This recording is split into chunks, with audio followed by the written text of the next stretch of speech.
प्रेम भाई, मैं जरा आपसे एक चीज ये पूछ लूं कि शायद मैं जो बात कह रहा हूं वो हमारे कुछ दर्शकों को लग रहा है कि अजीब सी चीज है। भारत का एक बहुत बड़ा जो बॉर्डर है, एरिया है, पाकिस्तान से हमारा कुछ बॉर्डर है, कुछ लाइन ऑफ कंट्रोल है जो हमारा इंटरनेशनल बॉर्डर नहीं है। जैसे हम गुजरात से चलें, गुजरात, मतलब राजस्थान, गुजरात, पंजाब, यहां तक तो हमारा इंटरनेशनल बॉर्डर है पाकिस्तान के साथ। जैसे ही हम कश्मीर में घुसते हैं वो लाइन ऑफ कंट्रोल हो जाता है और वो डिफाइंड नहीं है कि वो भारत और उनका ये है। उसी तरह से चीन के साथ हमारी और दिक्कत क्या है कि चीन और हमारे बॉर्डर के बीच में दो देश बीच में आ जाते हैं, नेपाल और फिर भूटान। और वो एक हमारा आज तक वो बॉर्डर कभी सेटल ही नहीं हुआ है। और एक देश जिसको आज 77-80 साल होने जा रहे हैं और हमारे बॉर्डर्स अगर डिसाइड नहीं है तो उस पर बहुत खर्चा होता है। ये बहुत बहुत बहुत सी चीजें हैं हमारे, फिर किसको रखना है किसको नहीं रखना। मैं इसलिए ये कह रहा हूं किसी दिन तो वो स्टेट्समैनशिप किसी लीडर को आनी होगी। आज आए, 2 साल बाद आए, 20 साल बाद आए, 200 साल बाद आए, लेकिन अगर किसी लीडर को स्टेट्समैनशिप दिखानी होगी कि भाई हमारे इमीडिएट नेबर के साथ हमारे रिलेशन अच्छे होने चाहिए, और अगर आज वो कारोबार में बहुत बड़ा है तो उसके साथ समन्वय करके कैसे काम चलाया जाता है बनिस्बत कन्फ्रंट के।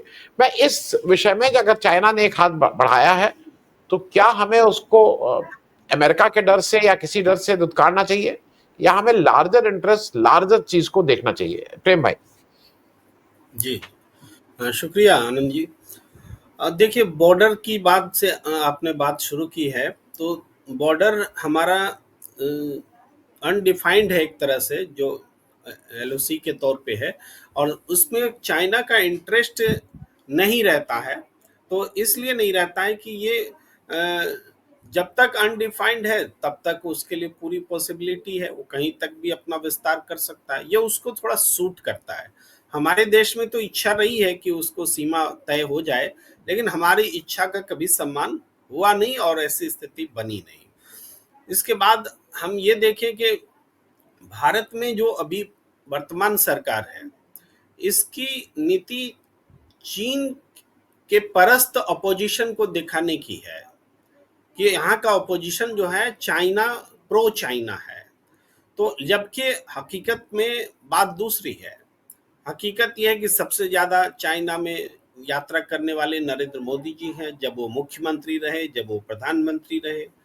और अब भी जो चाइना की दोस्ती का हाथ है, अभी सरकार देखिए कोई प्रतिक्रिया नहीं देगी, बीजेपी कुछ नहीं बोलेगी, लेकिन यहाँ का अपोजिशन जो जेस्चर दिखाएगा कि होना चाहिए, भारत चीन में दोस्ती होनी चाहिए, तो उसको वो अब सत्ताधारी दल एंजॉय करेगी और उसके बाद में खुद वो उस रास्ते पर जाएगी। वो उसकी टाइमिंग उसकी अपनी होगी।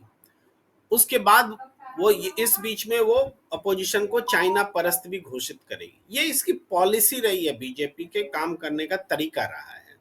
जबकि हम देखें, डिसीजंस तो कूटनीतिक तौर पर होते हैं, होने चाहिए। और आज भी चाहे ट्रंप को ले लें तो वो अपनी राजनीतिक, अपनी व्यापारिक स्थिति को ठीक करने के लिए वो अपनी ही जनता को या दुनिया को दांव पर लगा दिया उन्होंने, ये हम देख रहे हैं। भारत में भी ऐसा ही होता है भाई, अडानी के लिए या कुछ कारोबारियों के लिए या अपने हित के लिए भारत की जनता का हित दांव पे लगा दिया जाता है। अपनी पॉलिटिक्स को सुरक्षित करने के लिए ये कर लिया जाता है। हमने पुतिन को भी वैसे ही देखा है, जेलेंस्की को भी वही आप बोल सकते हैं। तो दुनिया एक अलग किस्म से बिहेव कर रही है, कैसे सत्ता में बना रहा जाए सत्ताधारी दल, खास करके दुनिया की ताकतवर देशों के। चाइना इससे अलग है, इन सब चीजों से किसी भी देश के मुकाबले चाइना अलग है। अभी आप कंपेयर भी कर रहे थे, ग्राफ भी दिखा रहे थे, तो आप देखिए 80 से 2000 के दशक में जो 20 साल का समय था, उस समय चाइना का जो डेवलपमेंट था लगभग 10% के एवरेज ग्रोथ के आसपास था। पूरे 2 दशक तक 10% का ग्रोथ, यही वो चीज है जो भारत से बहुत ऊंचा ले गया।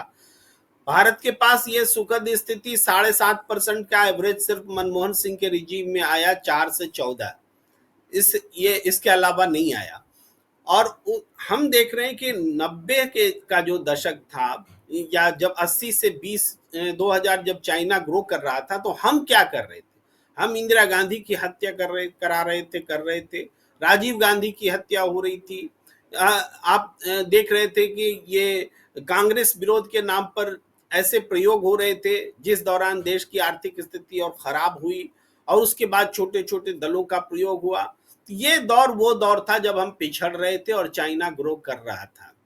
इसके बाद हम जब 90 के दशक में जब नरसिम्हा राव जी के समय में आर्थिक सुधार इस तरह के कदम बढ़ाए, तब भी हम बहुत पीछे चल रहे थे। आर्थिक सुधारों का असर तो बाद में आया, 21वीं सदी में आया बोल सकते हैं। तो उसके बाद से हमने मनमोहन सिंह के रिजीम में थोड़ा ग्रोथ हासिल किया। लेकिन एक बार फिर ये जो दौर अभी चल रहा है 14 से 24 का, 25 का, इस दौर में बहुत स्थिरता है हमारे आर्थिक विकास की दर में, बिल्कुल स्थिरता। मतलब इस स्थिरता को डिक्लेरेशन भी मान सकते हैं ग्रोथ रेट के ख्याल से, क्योंकि चाइना तो लगातार ग्रो कर रहा है। ये बहुत बड़ा फर्क बन गया। अब इस फर्क के रहते हम क्या दोस्ती करें, दोस्त, और क्या दोस्ती को इनकार करने वाली सिचुएशन में है। तो चाइना तो दोस्ती का हाथ इसलिए बढ़ा रहा है, उसको डिप्लोमेटिकली लग रहा है कि जो एशियाई कंट्रीज हैं उसके बीच वो अपनी क्रेडिबिलिटी को बढ़ाए और भारत को सहयोग नहीं करने वाला दिखाए कि हम तो दोस्ती करने के लिए तैयार हैं। चूंकि उसका बाजार जो जो भारत और चाइना का कॉमन बाजार मार्केट है, वो यही हो सकता है पूरा एशियाई कंट्री। तो इसमें हम देखें कि भारत का वर्चस्व अब खत्म है। वर्चस्व तो उस तरह से नहीं, चाइनीज वर्चस्व शब्द का इस्तेमाल चीन के लिए कर सकते हैं। तो इंडिया का कारोबार सिमटा है, चाइना का बढ़ा है, और चाइना दोस्ती का हाथ दिखा करके खुद को उदार भी बता रहा है। अमेरिका का खतरा भारत को नहीं, भारत को छोड़ के बाकी देशों को दिखा रहा है। ये जो अमेरिका का खतरा है वो भारत को दिखाने के बजाय भारत को छोड़ के बाकी देशों को दिखा रहा है। यहाँ पर उसकी डिप्लोमेसी है। भारत क्या बिहेव करता है इससे चाइना को बहुत ज्यादा मतलब नहीं है। वो इंटरनेशनली अपने आप को पॉलिटिकली करेक्ट रख रहा है, और उस हिसाब से छोटे छोटे देशों को ये बता रहा है कि इस सनकी आदमी से बचना है, अमेरिका से बचना है जो किसी का नहीं है, तो हमारे साथ आओ, दोस्ती करो। ये भारत से दोस्ती का हाथ होने के बजाय बाकी तमाम देशों के साथ में वो उनका ये एक तरह से पहल है। तो भारत की प्रतिक्रिया का जहां तक बात है, भारत की प्रतिक्रिया बहुत मायने नहीं रखती है। ऐसे ग्लोबल ट्रेड में भारत चीन से दूर जाना नहीं है, चीनी मार्केट से भारत अटा पड़ा है। भाई सबसे ज्यादा परस्पर निर्भर में बोले तो हमारी निर्भरता ज्यादा है चाइनीज पर, तो हम चाइना से ऐसे भी भाग नहीं सकते। दोस्ती का हाथ बढ़ाए या ना बढ़ाए, वो हमारे घर में घुस के बैठा हुआ है। तो ये स्थिति है हमारे लिए। हम दोस्ती का हाथ बढ़ाएं या ना बढ़ाएं, सिर्फ और सिर्फ डोमेस्टिक पॉलिटिक्स का सबसे बड़ा मुद्दा हो सकता है। चाइना के लिए इंटरनेशनल पॉलिटिक्स का बड़ा मुद्दा है। जी।